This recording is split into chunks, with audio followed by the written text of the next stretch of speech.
नमस्कार, मी नगरसेवक विजयकुमार काटवटे। आज रामनवमी निमित्त भव्य अशी मिरवणूक आपण जे काळाराम मंदिर व अयोध्या फाउंडेशन महिला मंच या संयुक्त विद्यमानातून आपण भव्य अशी मिरवणूक काढली आणि महिलांचा त्यामध्ये उत्स्फूर्त प्रतिसाद आहे। अशाच ह्या हिंदू धर्माला आपण नवीन वर्षाच्या स्वागतापासून सुरुवात केली आणि महिलांनी जो प्रतिसाद दिला अयोध्या फाउंडेशनच्या महिला मंच रथयात्रेला खूप खूप धन्यवाद। सर्व मान्यवरांनी सुद्धा नारळ फोडून स्वागत केले।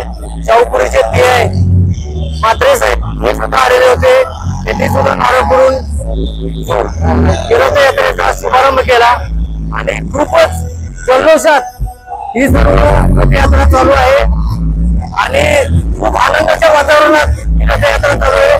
खरंच खूप खूप धन्यवाद देतो महिला मंचला। धन्यवाद।